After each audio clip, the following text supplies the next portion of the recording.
Hi guys, Pixelated Pope here, and if you're watching this, you are probably already making or thinking about making a top-down game. When I say top-down, I mean games like Binding of Isaac, Legend of Zelda, Secret of Mana. There's thousands of them probably, and it refers to that three-quarter view uh, with 2D graphics, and they're awesome. I love top-down games. And if you've seen any of the other videos on my channel, a little bit of proof that I love top-down games. And I've been struggling with top-down movement and collision and ramps and all of that stuff for as long as I've been using GameMaker, which is about 7 years. Uh, all of that time I've been working on perfecting this system and iterating on it constantly, often just starting from scratch and building it all the way up from the ground. It's been frustrating, but fairly confident that I've pretty much nailed it, and I'm excited to share it with you guys. So uh, if you've if you're looking at purchasing the marketplace thing, the system from the Yo-Yo Games marketplace, this is what you get essentially. I might make a few changes. I haven't actually posted it yet, so I'm making this video before I post it. But let me just give you kind of a demo of the system. So this is essentially what you get when you get the package from the Yo-Yo Games marketplace. It includes, you can see over here on the left, some collision sprites, some collision objects, some scripts, uh, and a player object, which has most of the magic in it. Then once you get in, you can use the arrow keys to move your guy in 8 directions. You can see he kind of slides a little bit, kind of speeds up, slows down, a little bit of friction in there, and he can run along ramps. So even if you hold the diagonal against, you can kind of see what buttons I'm pushing looking over on the left side of the screen. He can go through narrow spaces. It's all very smooth, uh, including these narrow diagonal uh, spaces, little octagonal, you know, collision, and it's all good. What also you can do is what's cool about this system is it's control independent. If you're new to GameMaker, or even been doing it for a while, and you've looked at any other collision tutorials, what you'll often see is code that essentially says if keyboard check VK right and not place meeting X plus 10 object wall, whatever, then move or don't move based on whether there's a wall there or not. Well, what happens when you want to knock your player back? Like he gets damaged and you want to push him back. All your collision checking is tied to your arrow keys, and all of a sudden your system's falling apart.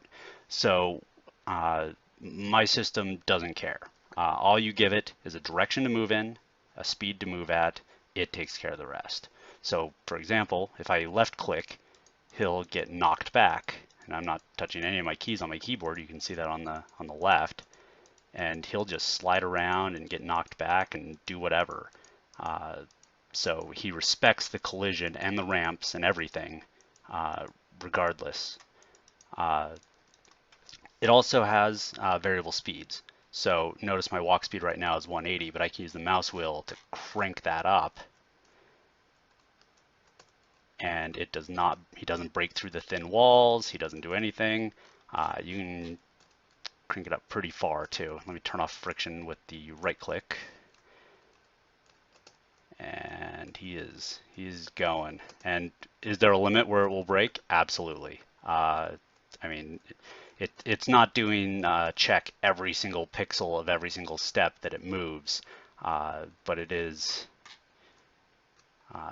it will break at some point, but it's usually about double the width of your collision and your player. So you have to get up there before it breaks. So it can support any speed including not whole numbers. That's really important to me because sometimes a character just needs to move 1.75, you know? So that's what you get when you download the package. Uh, but that doesn't do you a lot of good. You've got an existing project, you're starting a new project, you need to understand how to use it, and if something goes wrong with your code interacting with my code, how to fix it. So I'm going to show you how to build a project from scratch, basically, how to implement this package. So first, let's go over to my example project. So let me show you what I've built. I've got a sprite for a player. I've got a tile set for the backgrounds. I've imported the 3 scripts that are actually important from the package: movement and collision, place meeting round, and wall escape. Quick note, on the latest version of GameMaker, which is 1.4.1542, this is on the beta. We'll come down here and you're like, oh, I'm on the beta channel. This is the latest on the beta channel, and they've made a recent change to place meeting and a couple other collision functions. And those probably broke something for you if you were using these functions and precise collision detection. So I have this script, place meeting round, that rounds my X and Y arguments for place meeting that fixes the fix. It was kind of frustrating when stuff like that gets changed out from underneath you, but it should be fixed now and all is good. So I brought those 3 scripts in. The 4th script, the player read control script that comes in the package, you don't need it. We're going to replicate something similar to that script as part of this tutorial. So don't worry about bringing that into your project. You should handle your controls the way you want to handle them. Finally, we have a room, a little RPG room to test. So if we run our game, yay, exciting. Okay, so let's start with our collision sprites. So when you're building you want to start with a block first, your basic sprite wall base. Edit sprite, 16 by 16. Doesn't really matter what you put in this, whether it's just a solid color or you do the outlines like in the sprites I gave you, it doesn't matter. So we created that. Let's do some ramps. Sprite wall angled. Let's call this up left. Edit sprite. 16. Take that line. We're going up to the left. Now I could fill in one side of this, but if I only fill in one side, or if I don't fill in any side either, then I can use this for up and to the left and down and to the right. So, and I'll show you what I mean by that.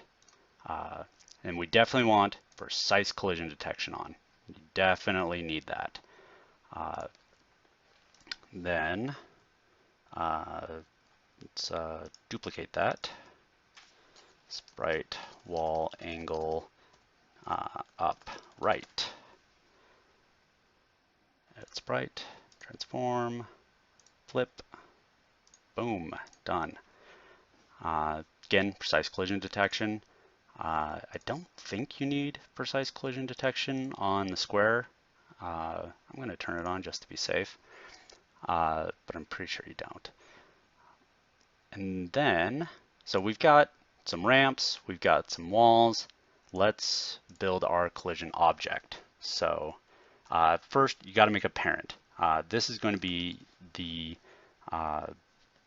base wall that you always check all collisions against. You don't want to be checking collision against angles. You don't want to be checking collision against any custom shapes you come up with, and as long as you're working with 45-degree angles, you can make any shape you want, any size you want. The collision system will respect it as long as it has precise collision detection on. So let's make object wall, base, or even just the object wall, and just bam. And what code are we putting in here? Nothing. Notice I do not use solid. I don't like using solid. The system doesn't want you to use solid, so don't use solid right now. So we got object wall. So now let's create our ramps. Object wall ramp left, set the sprite, and set the parent. That way we only have to do collision checking against object wall, and it'll handle everything else. Duplicate that. Object wall ramp right. And bam. Now we got it. So now we just need to start placing these in our room. So I'm going to come in here, turn on my grid, and start placing some walls. And I can set some angles here and here and here, some other angles here and here and here and here. So just fill out your room with your wall collision, like so. On these lower cliffs, what we want to do is set these cliffs are on a layer above where the player will be. So the collision should actually be, see how I can't even see my collision behind there. Good thing to do is this for room.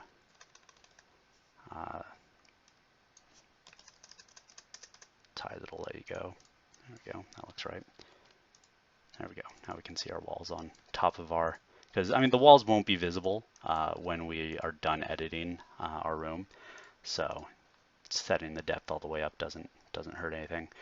So we want to set this collision to mirror the geometry of the cliffs, but not line up with it because we want our player to walk behind these cliffs. So I'll show you what I mean by that. Hopefully you can kind of see what I mean by that. You got this kind of shape like that, and when we get in with the player, you'll see what effect that creates in your top-down game. So let's see, in just a few more these walls, I'm going to set my collisions off the screen, just make sure the player can't go off the screen. Let's see. Actually, I don't care if he goes off the screen. Let's go all the way down.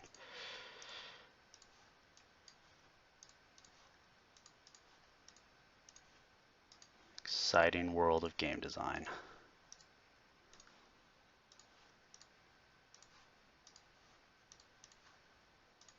Oh. Okay.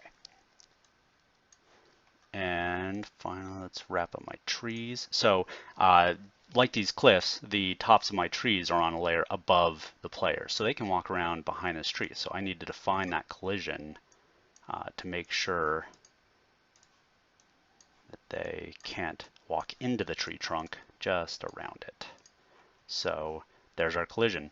Yes, he'll be able to go off the left, right, and top side of the screen up here. Not a big concern for me. Obviously, you're probably handling that already, or you know how to handle that already. So no, I don't want to remove those instances. I did that on purpose. So we got our game. There's nothing to do though. We need to create our player object that will actually interact with these and get him moving around. So the first thing we want to do when you're building a top-down game, it's kind of important that, let me open him up in the Sprites so we can zoom in on him. It's important to do all of your world collision checking based around the feet or your shadow on your character.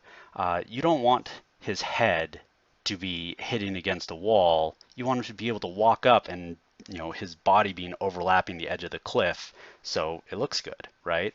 So whenever you're working with a top-down game, and this is actually just a good practice for most games. You don't want to use these masks on your player.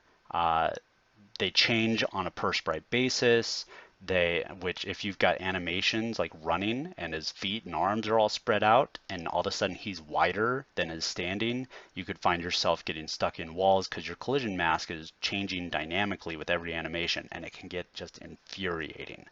So we want to build a mask, a collision mask, to handle all of our collision detection regardless of what our character's sprite looks like. And that collision mask is going to be positioned around his feet. So we want to set his origin centered on the Y, or centered on the X, but almost all the way at the bottom around his feet. Okay, so you can see it down there just a few pixels above his feet. So kind of centered where his heels are. That's kind of what you want to do, because you're gonna, I assume, have multiple directions for your character to look, left, right, up, down.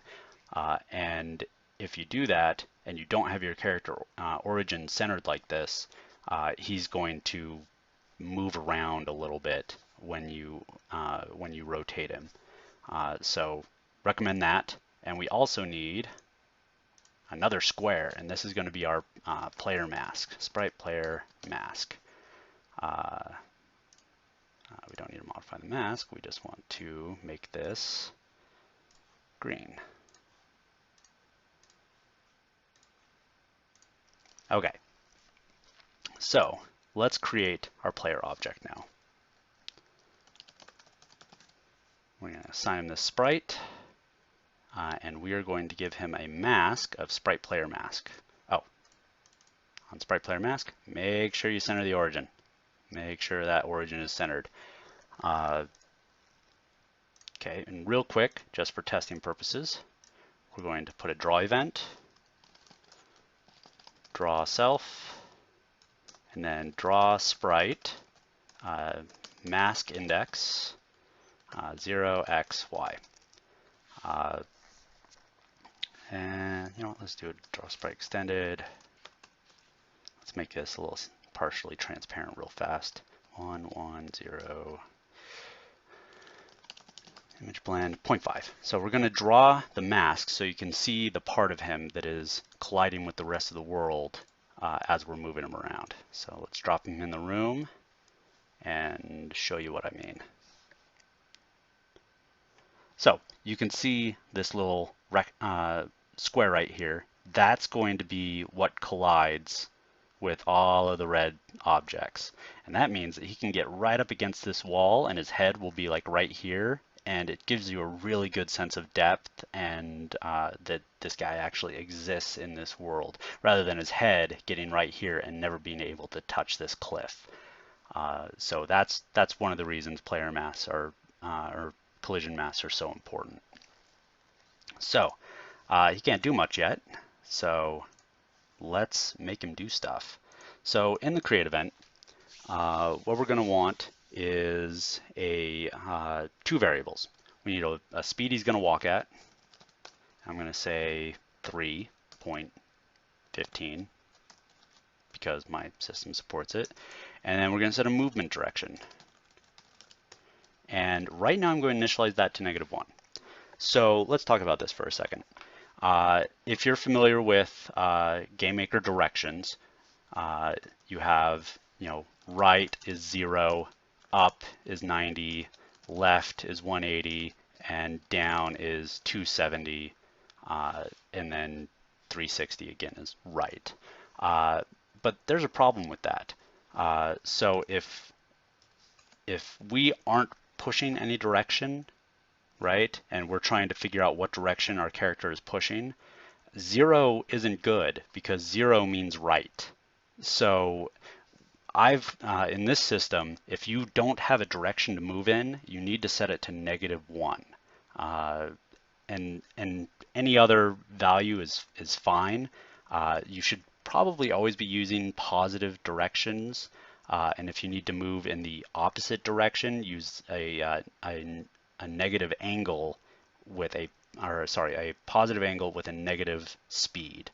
But we'll get to that in a second. But the important thing is, in GameMaker, A direction of 0 is right and is still a direction. But in my system, you need to be able to say there is no direction and you shouldn't go anywhere. And to do that, you set your movement direction to -1. And again, you can use your own variables, and I encourage you to have your own variables. Although that being said, these variables are out. Do not use these variables. Why don't you use these variables? Because my system handles the movement for you, the actually moving your character X and Y around the screen. It does it. If you set speed is equal to 5 and direction equal to 90, then it's going to, and then you use those variables in your when you use movement and the movement and collision function, you are going to move double because the movement and collision function is going to do it, and then GameMaker is going to move it based on your speed and direction being set. I encourage you to not use these variables as often as possible. And on this object player, we're never going to use them because it uses my system. Just not a good idea. Don't use them. So these are the only two variables we need. And you can, if you look at the example that comes with the package, there's a lot more in here, but when it comes right down to it, this is all that's really important. So we have our movement properties. Now we need to read the controls. And I always recommend that you read all your controls at the beginning of your step in your character, and then store those controls as variables, and then throughout the rest of the step, just reference those variables rather than continuing to call VK check, VK check, VK, keyboard check, keyboard check. Doesn't matter. You do what you want. But here we're going to just use local variables, get our controls, and then get a direction. Because that's what's important. We need a direction for the player to move in and a speed. We already got our speed as walk speed. So let's just read our controls, get a direction from them, and then we can start moving around. So we're going to check all of our controls. Just keyboard check, and I'm just going to use the arrow keys. So keyboard check VK left, VK right,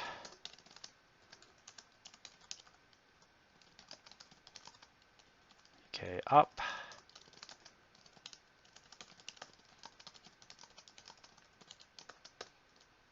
and keyboard down. So now what we're going to do is you may have noticed, working with the keyboard, it's easier for players to hold left and right and up and down at the same time.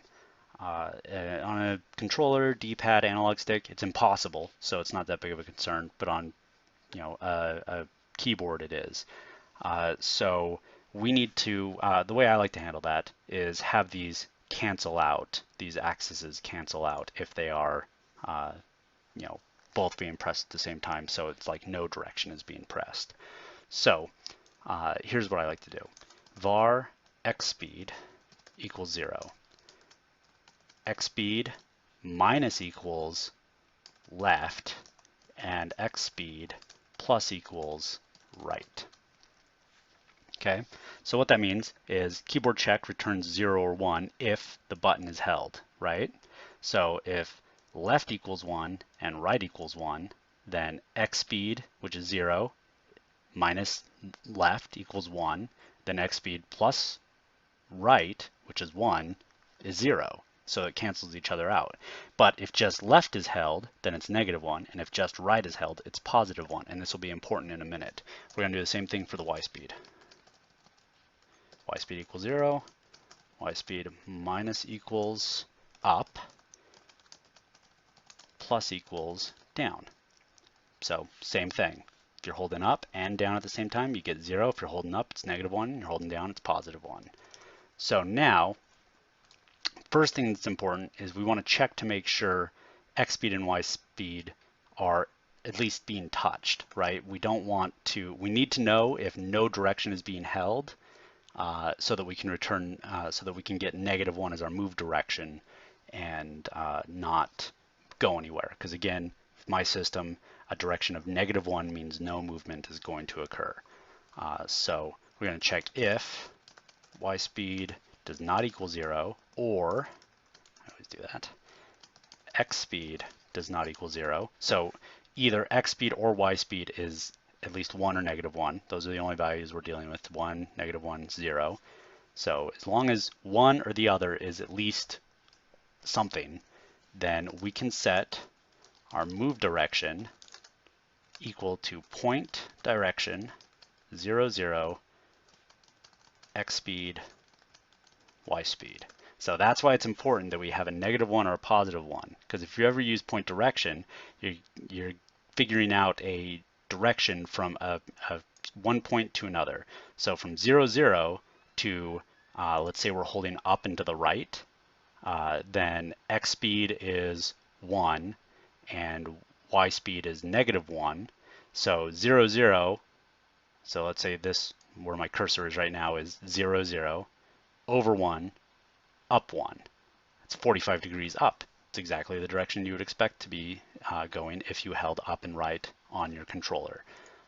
So that's how we get our direction. Else, so this is if y speed and x speed are both equal to 0, the move direction equals -1. So we don't want him going anywhere. So now that we've read our controls, here's how easy it is to implement this system into your game. Here we're going to actually move. So movement and collision, direction, move direction, speed, walk speed, wall object, object wall. Done. That's all it takes. So push play, cross your fingers, and oh, whoops. It's my own coding. Missed a couple underscores. Not a big deal. I put underscores for all of my vars to differentiate them from regular local variables such as move direction.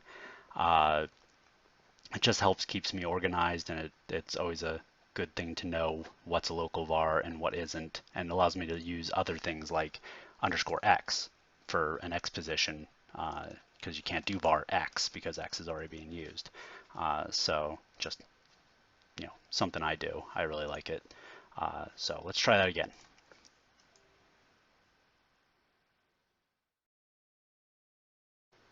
And there we go. I can move in all 8 directions. Can I run along walls? Yes, I can. I can run behind my tree, run behind my cliffs. Everything is happy. So just to complete the illusion, let's make our walls invisible.